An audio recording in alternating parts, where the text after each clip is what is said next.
So Audacity is a audio recording and editing tool that we use a lot in the instructional media group. Several of us use it as our primary audio editor. And the beauty of it is that it's very robust, it's very flexible. It can be as simple or as complex as you want to make it, depending on your project. And it's 100% free. It's free, open source, downloadable. So if you just go out and do a Google search on Audacity download, it'll take you to the Audacity homepage, which you see sitting before you here. There are two versions that are kind of their latest production versions. There's 1.2 and 1.3. 1.3 was never an official release. It's been a beta. It's been in beta for a couple years. I just think that they decided, man, it's good enough. We'll just leave it out there. The only primary differences I can find between the two is there's just some tools that they've moved around and stuff. I haven't read through all the readmes to tell you exactly what the differences are. I've tried both of them, 1.2 and 1.3. I personally prefer 1.2. The tool palette was what I was used to, and I didn't see any gain to go to 1.3, so it's just a matter of personal preference. If you start out with 1.3, you'll probably be fine. So just completely a matter of personal preference. There is one component that you're not going to get when you download this, but that is also a free download, and I'll show you what that is here when we get to the exporting section of our presentation here. So you can just download that for your OS and install it, and you'll be good to go. So that's probably one of the coolest things is that, like I said, that it is free. I use it at home for doing personal podcasting. I use it for editing songs for different people for different reasons. You know, it's really cool, really simple to use. So I'm going to go ahead and fire it up and show you what it looks like. So here's what it looks like. It can be a little intimidating when you first open it if you've never dealt with digital audio before, and you see all these funky sliders and tools and buttons. But I'll show you what most of these are, and it'll be pretty simple once you get rolling. I don't know what Dave, do you know what the track limitations are on Audacity? I don't. Yeah, I've never reached it. I've had as many as 16 tracks running simultaneously when I was tweaking audio, different instruments, different things. So I don't, most of the stuff we do is 2 or 3 on audio at most. Usually it'd be like voice and music is about the only 2 things that we typically do. So you've a couple things to look at. I'm not going to go through every single one of these given the time that we have here today, but I just wanted to give you enough to get started with the basic tool set. So the first thing I'm going to do is I want to go into my preferences and make sure that I have my devices set up appropriately. I have my recording device set up accurately, and I have my playback device set up appropriately. So if I just go to edit and go to preferences, first thing it's going to bring up is my audio I/O. Right now I have my little Microsoft $20 headset plugged in with the mic running right now. So my recording device is going to be my headset here. It's my Microsoft Live Chat. I could use the mic inside of my laptop. Not that great a quality.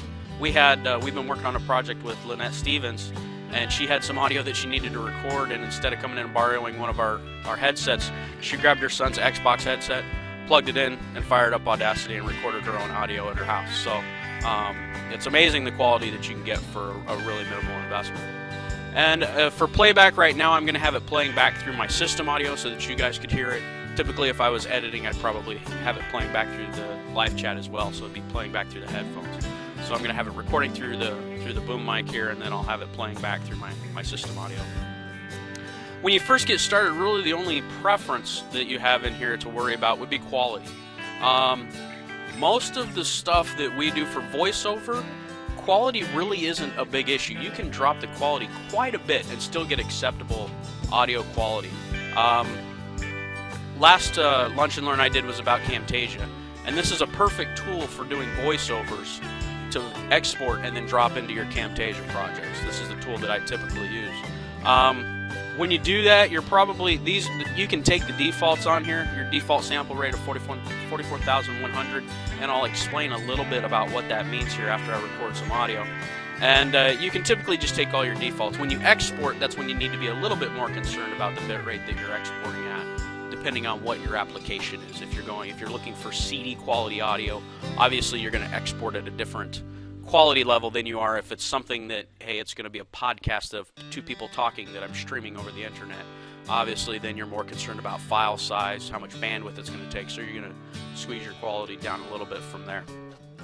So those are my basic tools, and you can see up here I've got a tool palette for editing, which I'll talk about here once I get some audio recorded. I've got some standard, what I usually call VCR controls. Right, I've got my fast forward play. I got this big red record button. If I was to punch the red record button right now, I would start recording audio through my microphone. It's just as simple as that. That's how long it takes you to get set up. You load it, you say, here's my recording device, you punch record to recording. So very, very basic. You have pause and stop, fast forward.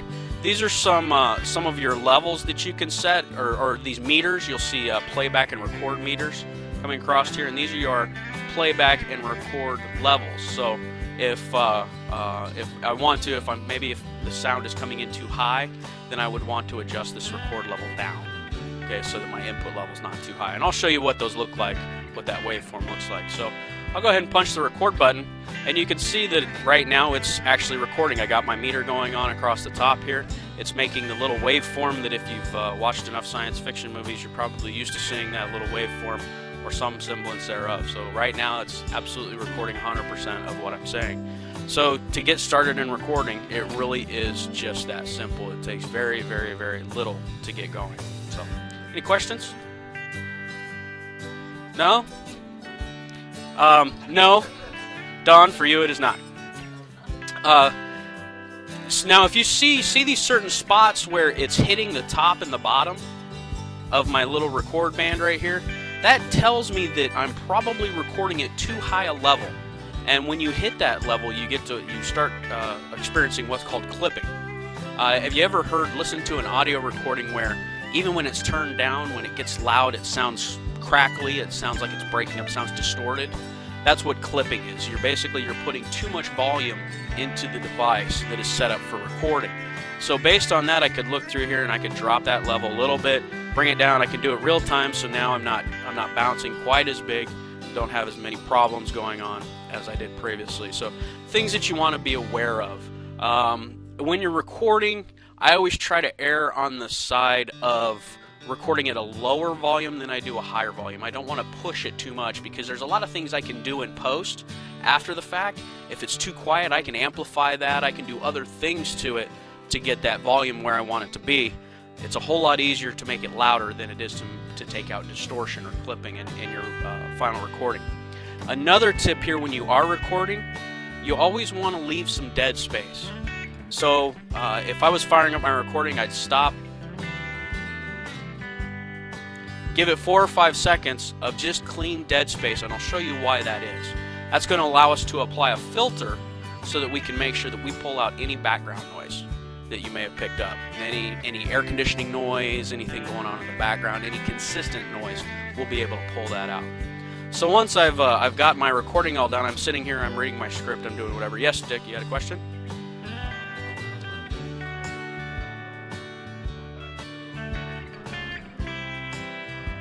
Yeah, those are your levels off of 0.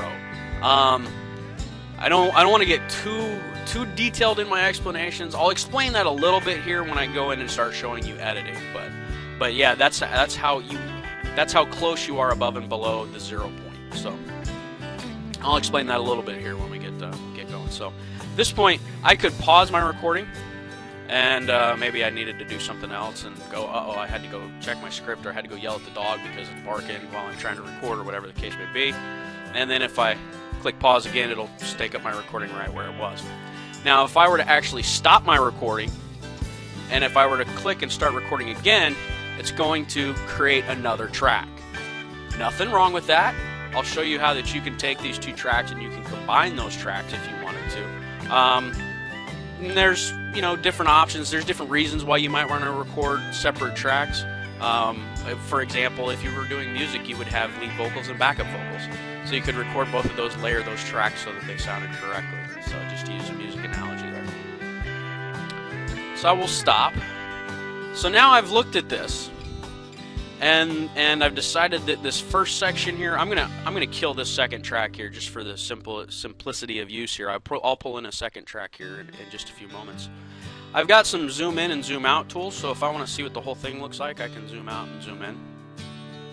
And I can see all of this clipping in here, and that maybe that was where I was trying to set my record levels. You know, usually if you've ever come in and recorded audio